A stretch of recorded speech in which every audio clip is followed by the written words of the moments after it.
खूब काका भतीजा हुआ, आरोप प्रत्यारोप का सिलसिला देखने को मिला, आपका टिकट कटा। जनता ने काका को जवाब दिया इस बात का। काका ने टिकट कटवाई इसलिए लड़ रहे हैं। क्या आपको लगा है कि इस बार का लोकसभा चुनाव राजस्थान में जातिगत हो गया था?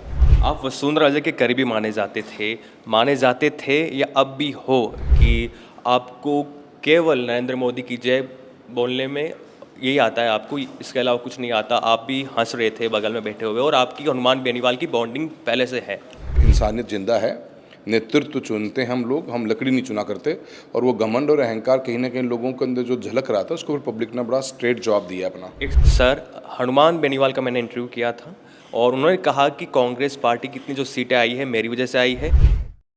और हमने काका की खाज मिटाने का काम किया और मिटा के माने हैं। इस वक्त हमारे साथ राहुल कस्वा है जो कि नवनिर्वाचित सांसद है चूरू से, और चूरू तो आपको याद होगा किस प्रकार से यहाँ पर सियासी घमासान मचा था। सर, पहले तो आपको जीत की अग्रिम शुभकामनाएं भारत अवतार की तरफ से। धन्यवाद आपका। इस जीत को कैसे देखते हो आप? देखिए, जनता की जीत है। हम एक मोटिव के साथ में हमने एक इशू को लेकर हमने रेज किया था, एक कॉज के लिए हम लड़ रहे थे। हमने वॉइस भी हमारे उसी बात को लेकर हमने उठाई थी और मुझे बड़ी खुशी है। At the end of the day democracy की जीत हुई है। पब्लिक ने बहुत साथ दिया। मेरे फादर की एक बहुत हार्ड वर्क है। लास्ट 34 ईयर्स से हम चूरू लोकसभा क्षेत्र के अंदर सांसद के रूप में लोगों का आशीर्वाद मिलता आ रहा है। तो हमने उस बात को लेकर हमने बात उठाई थी और जनता ने भरपूर साथ दिया। खूब काका भतीजा हुआ, आरोप प्रत्यारोप का सिलसिला देखने को मिला, आपका टिकट कटा। विपक्ष की जो पार्टी हो गई अब तो बीजेपी, आप पूर्व में बीजेपी में थे, उनका कहना है कि टिकट कटता है इसका मतलब यह नहीं कि नेता को अपनी पार्टी छोड़कर किसी दूसरी पार्टी में शामिल हो जाना चाहिए, चुनाव लड़ लेना चाहिए। देखिए, मुद्दा टिकट का नहीं था। टिकट कभी इशू नहीं है। ये तो अपने कमियों को छुपाने का एक तरीका है। आप कुछ भी बोल जाओ, पार्टी है, पार्टी ने टिकट दे दी, पार्टी ने टिकट काट दी, पार्टी ने मौके दे दिए। ये बड़ी जनरलाइज सी बातें, इनका धरती पे कोई इम्पैक्ट मैं मानता नहीं होता है। टिकट इशू कभी था ही नहीं मेरे लिए। पार्टी ने एमएलए के चुनाव के टाइम पे कहा था कि टिकट नहीं देनी है परिवार को, हमने आगे बढ़कर वो टिकट हमारी छोड़ी। 48 ईयर्स बाद में हमने पहली बार चुनाव छोड़ा 2023 के एमएलए का। पार्टी ने एक बार कहा, हमने छोड़ दिया। पार्टी इस बार कहती तो हम तब भी छोड़ देते, पर कोई काका कहेगा फिर छोड़ दें, सवाल ही पैदा नहीं होता। तो इस काका की खाज मिटाने के लिए चुनाव लड़ा है और जनता ने चुनाव मिटाया। मैं इस चुनाव के अंदर में जो मुझे रिजल्ट दिखता है, आपको भी दिखा है। जनता ने काका को जवाब दिया इस बात का। काका ने टिकट कटवाई इसलिए लड़ रहे हैं। बात को घुमाने से बात बदलेगी थोड़ा ना। क्या आपको लगा है कि इस बार का लोकसभा चुनाव राजस्थान में जातिगत हो गया था? नहीं, अब जातिगत कहाँ है? जातिगत आप बताइए।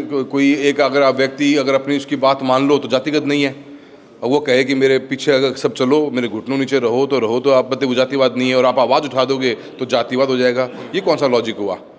ये तो कोई लॉजिक नहीं है बात का। एक व्यक्ति के अगेंस्ट में बात है और उस व्यक्ति के अहंकार और घमंड के ऊपर राजस्थान की शेखावटी बेल्ट ने इतना महत्वपूर्ण अपना मैंडेट दिया है। आप इसको समझिए ना, इसको व्यक्ति पे चलिए, जाति पे क्यों लेके जाते हो? किसने कहा जाति का चुनाव था? ये कहीं हुआ? आपने सुना किसी मंच से किसी में हमने कहा हो कि भी ये जाति को वोट मत दीजिए, इस जाति को वोट दीजिए?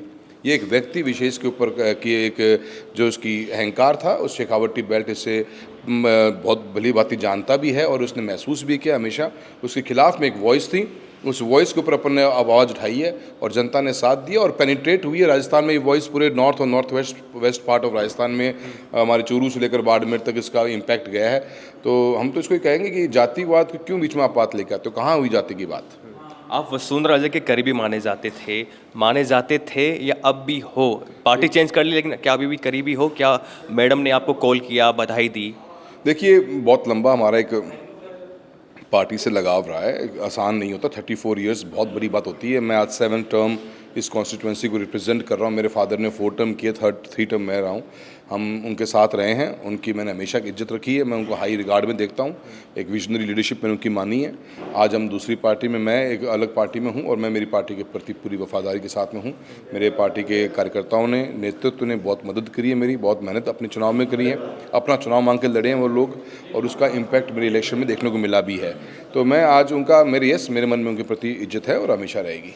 आखिरी सवाल सर आपसे पूछना चाहूँगा, अभी लोकसभा में हनुमान बेनीवाल जो कि नागौर से नवनिर्वाचित सांसद हुए हैं, वो कह रहे थे, बीजेपी नेताओं पर कटाक्ष मार रहे थे कि आपको केवल नरेंद्र मोदी की जय बोलने में यही आता है, आपको इसके अलावा कुछ नहीं आता। आप भी हंस रहे थे बगल में बैठे हुए और आपकी हनुमान बेनीवाल की बॉन्डिंग पहले से है। देखिए बिल्कुल हम साथी हैं, वो भी मेरे हम दोनों 5 साल से संसद में रहे हैं, सांसद के रूप के अंदर।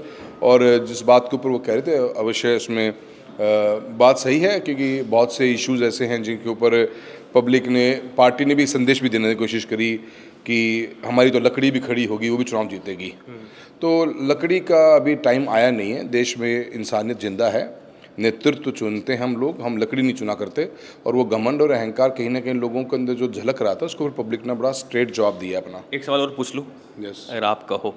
सर, हनुमान बेनीवाल का मैंने इंटरव्यू किया था और उन्होंने कहा कि कांग्रेस पार्टी की इतनी जो सीटें आई है मेरी वजह से आई है, 20 लाख वोट मेरी वजह से, आरएलपी की वजह से कांग्रेस को मिले हैं और मुझे 2-3 लाख वोट मिले हैं कांग्रेस की वजह से। देखिए वो उनका अपना एक वर्जन है, अब हर आदमी का अपना अपना एक वर्जन होता है कि किस वर्जन पे इलेक्शन के रिजल्ट्स को कैलकुलेट करता है, उनका वर्जन है, वो उसके बारे में वही जवाब दे सकते हैं।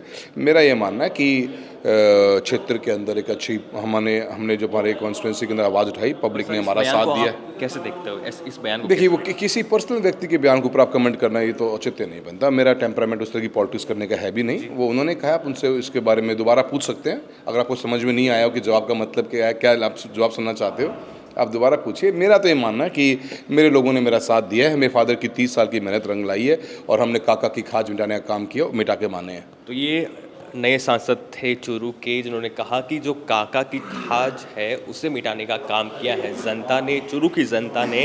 अब देखते हैं कि राजस्थान में जो कल बजट पेश होगा, ये वीडियो जब तक आप तक पहुँचे, शायद हो सकता है कल पहुँचे, तो राजस्थान में कांग्रेस पार्टी उस बजट पर क्या बवाल करती है। बने रहिए हमारे साथ, कैमरा साथी लक्ष्मी नारायण के साथ मनीष गौड़, जयपुर।